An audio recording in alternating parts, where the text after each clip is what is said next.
قل جاء الحق وزهق الباطل إن الباطل كان زهوقا নবীজি একদিন বসে আছে, এমন সময় একটা উট আসছে। উট খুব মন দিয়ে শুনেন, এত দিকে তাকান কেন বুঝলাম না কিছু, শুধু আমার দিকে তাকাই থাকবেন। নবীজি বসে রয়েছে, এমন সময় একটা উট আসছে। কি নাম শুনছেন না? সবাই হয়তো দেখছেন না, শুনছেন তো। উট কারে কয়? উট আসছে। উটটা আইসা এই বীর বীর করে কি যেন মুখটা লাড়তে আছে, ওই সাবাইলে, ঘাস সাবাইলে যেমন দেখা যায়, দেখা যায় এরকম সাবাইতে আছে। নবীজি কয়, হ্যাঁ ঠিক আছে, দাঁড়াও, চিন্তার দরকার নাই, আমি দেখতে আছি। সুবহানাল্লাহ বলবেন না? সাথে যারা ছিল তারা তো আর কিছু বুঝছে না, তারা চিন্তা করতেছে কি তার নবীজি কার লোকের কথা কয়। কই ইয়া রাসূলুল্লাহ, কার সাথে যে বলতেছেন যে দেখতে আসি, চিন্তা নাই আমি আছি, কার সাথে বলছেন? কই উটের সাথে। সুবহানাল্লাহ বলবেন না? উট কি আপনার সাথে কথা বলছে? কয় হ্যাঁ। তোমরা তো খেয়াল করো নাই, এই মাইকটা একটু কমান। উট আমার কাছে এসে বিচার দিছে একটা। কই কি বিচার? কই উটের যে মালিক, এই উটটা গতকালকে রাত্রেবেলা উটের মালিক এবং তার ওয়াইফ কি পরামর্শ করছে এটা সব শুনছে। কই কি বলছে?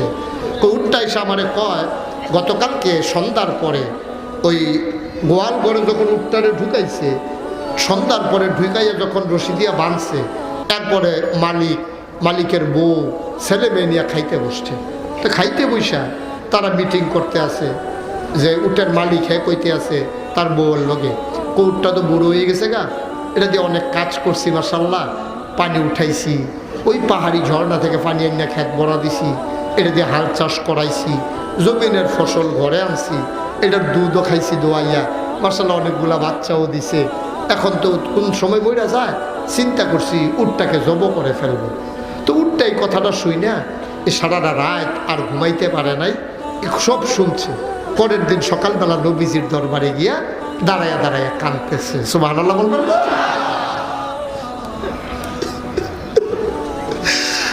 আমার নবী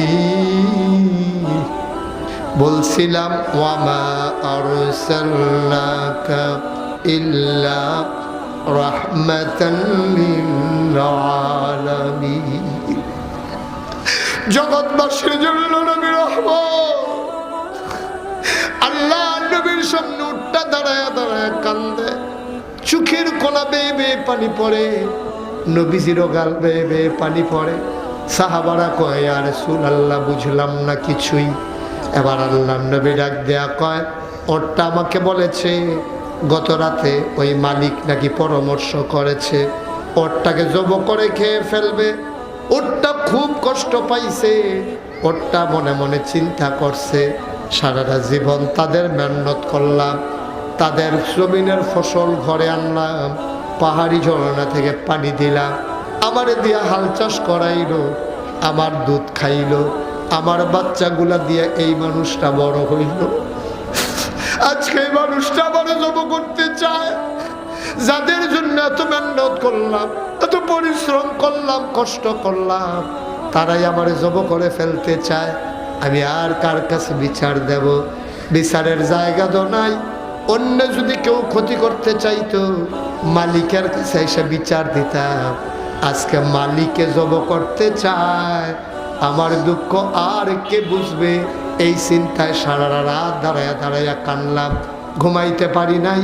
হঠাৎ করে ফজরের সময় আমার মাথায় একটা চিন্তা আসলো, আমার দুঃখ বোঝার মতো মক্কা মদিনায় কেউ নাই, একজন আছে, তিনি নবী মুহাম্মদুর রাসূলুল্লাহ সাল্লাল্লাহু আলাইহি ওয়াসাল্লাম।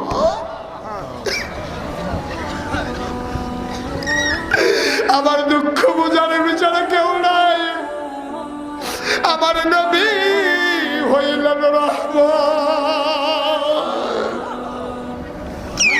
তিনি শুধু মানুষের নবী না, তিনি শুধু জিনের নবী না, তিনি সমস্ত মাখলুকাতের জন্য আল্লাহ তাকে রহমত বানাইছে। এই নবীর কাছে যদি বিচারটা দেওয়া যায়, হয়তো বিচারটা পাওয়া যাবে।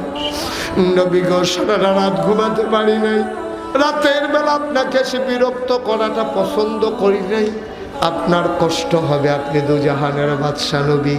ফজরের আজান যখন পড়ে গেল, তখন চিন্তা করলাম যাদের জন্য তো পরিশ্রম করলাম তারাই যখন কষ্ট বুঝলো না, তাদের ঘরে আর থাকে লাভ নাই।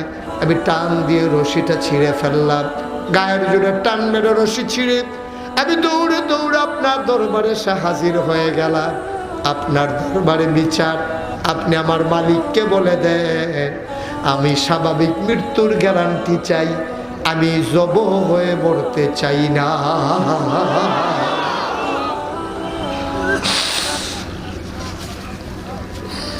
যেই দিন আমার হায়াত শেষ হবে সেই দিন আমি মরে যাব, আমার কোনো আপত্তি নাই, কিন্তু আমি মালিকের হাতে জব হতে চাই না।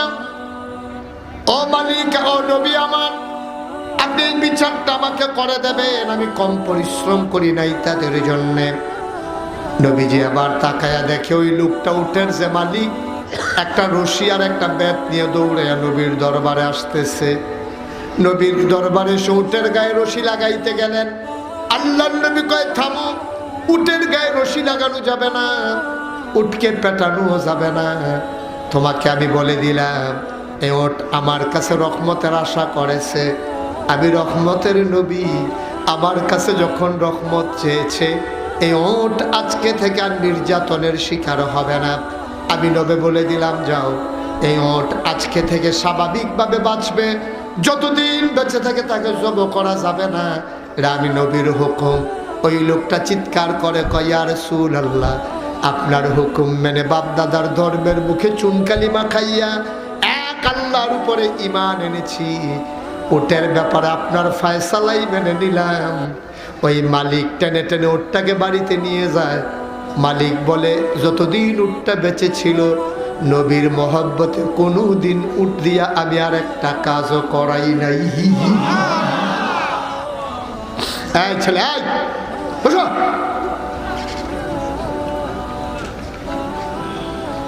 আল্লাহর নবী মুহাম্মদুর রাসূলুল্লাহ সাল্লাল্লাহু আলাইহি ওয়াসাল্লাম তিনি কত বড় রহমত মন দিয়ে শুনো। একজন সাহাবা তার মেয়েকে বিয়ে দিয়েছেন। কি মজার সম্পর্ক নবীর সাথে সাহাবাদের। আজকে অনেক পীর সাহেব কয় নবীর সাথে সাহাবাদের যে সম্পর্ক, মুরিদদের সাথে আমরা এমন সম্পর্ক রক্ষা করতে চাই। আমি বলি না মুখের কথা, এটা অন্তরের কথা না। নবী আর সাহাবাদের সম্পর্ক ছিল এতই মধুর। সাহাবার মেয়ের বিয়ে হয়েছে, সাহাবা ঈশা দাঁড়াইয়া কয় ইয়া রাসূলুল্লাহ, আমার মেয়ের বিয়ে হয়েছে, আপনি কি কোনো হাদিয়া দিবেন না? পারবেন?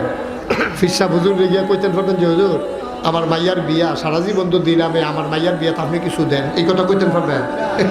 কবে বেয়াদব দাদা ফিরমুড়ি দি কারে কয় চিনে না রে, তে আইসে আমার তে হাদিয়া নেওয়ানের লেগিয়া। কত বড় ইয়া মানুষ দেখো, চিন্তা করে দেখো, তার দুই তিনজনে মিল্লা দেখবেন দইরা বার করে দিব। কিন্তু নবীজির কাছে সাহাবাদের সম্পর্কটা দেখেন কত গভীর। সাহাবাইয়া কই ইয়া রাসূলুল্লাহ, আমার মেয়ের তো বিয়ে হয়েছে, আটকার ভিতরে বিয়া দিয়া লাইছি, থাঙিও দূরে, এখন তো আপনারা জানাইতেও পারি নাই। ও নবী, আপনি কি আমার মেয়ের বিয়েতে এখন যখন শুনছেন কোনো হাদিয়াটা দিয়ে দিতেন না? সুবহানাল্লাহ কইতেন না? নবী তো হ্যাঁ অবশ্যই দেবো। উমা আমার তোমার মেয়ে বিয়ে হয়েছে আর আমি হাদিয়া দেবো না, আমি কি এরকম নবী নাকি? অবশ্যই হাদিয়া দেব। তবে বাবা এখন তো হাদিয়া দিতে পারবো না, পকেট খালি, তুমি আগামীকালকে আইসো। সুবহানাল্লাহ বলবেন না? কি সম্পর্ক, কি সম্পর্ক! কারে কই ইসলাম শিখে যাও। তাহাদ্দু তাহাব্বু, পরস্পর পরস্পরকে হাদিয়া দেবে, তাইলে মোহব্বত বাড়বে। নবীজির কাছে সাহাবা আইছে, কথা মনে আসেনি? কষ্ট হইতে আছে? আয়েশা কই ইয়া রাসূলুল্লাহ, আমার মেয়ের বিয়েতে কোনো হাদিয়া দিবেন না? নবীজি কয় হ্যাঁ অবশ্যই দেব। নবীজি দেখে আজকে একেবারেই ঘরটা খালি, পকেট খালি, দেওয়ার মতো কিছুই নাই।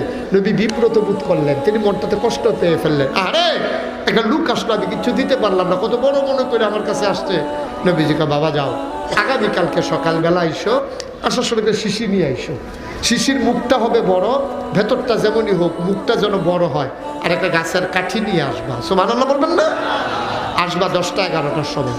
তো তুমি যে আসবা আমি বুঝবো কেমনে? আমি তো এই সময় বিশ্রাম নেই। তুমি একটা কাজ করবা, তোমার একটা গোপন সংকেত শিখাই দিই।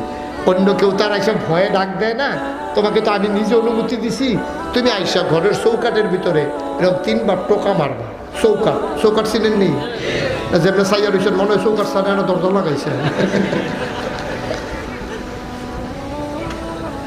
চৌকাটের ভিতরে টোকা মারবে কয়বার? আরে কথা কয় না, কি লেগে বুঝলাম না। কয়বার? 3বার টোকা মারবা চৌকাটের ভিতরে। ঠিক আছে। রাইতের পরের দিন ওই সাহাবা একটা বোতল শিশি নিয়ে একটা কাঠি নিয়ে নবীর দরজায় এসে 3বার টোক্কা মারছে। টোক্কা মারার সাথে সাথে নবীজি দরজা খুলে দিছে। আসসালামু আলাইকুম। সাহাবা কয় আসসালামু আলাইকা ইয়া রাসূলুল্লাহ। নবী কয় আলাইকুম আসসালাম ওয়া রাহমাতুল্লাহ, আহলান সাহলান মারহাবা, মোস্ট ওয়েলকাম, আমার ঘরে তোমাকে স্বাগতম। সুবহানাল্লাহ বলবেন না? নবী ভেতরে নিয়ে বসাইলেন, নিজেও বসলেন। বসার পরে বলছেন শিশি আনছো? যে হে ইয়া রাসূলুল্লাহ আনছি। কই দাও শিশি দাও। এখন শিশি যখন দিছে দেখে যে মুখটা বড়, শিশিটা ধরছে। নবীজি বললে শিশি নিয়ে তুমি বসো। এই কথা বলে বিসমিল্লাহ বলে তিনি হাতের কনুই থেকে এই কবজা পর্যন্ত এই জায়গাটা এভাবে মর্দন করতে শুরু করলেন, কসলাইতে শুরু করলেন। কসলাইতে এই জায়গায় ঘাম জমে গেল। তাকাইয়া দেখে পশমের গোড়ায় গোড়ায় মুক্তার দানার মতো ঘাম। সুবহানাল্লাহ বলবেন না? আবার নবীজি কনুইটা বাঁকা করলেন। বাঁকা করার পরে এবার বেয়ে ওই ঘামগুলা শিশিটার ভিতরে পড়তেছে। শিশিটা ঘামে ভরে গেল। সুবহানাল্লাহ বলবেন না? নবীজি মুখটা বন্ধ করে কাঠিটা ভিতরে দিয়া বললেন, যাও, এটাই তোমার মেয়ের জন্য আমি নবীর পক্ষ থেকে হাদিয়া। সুবহানাল্লাহ।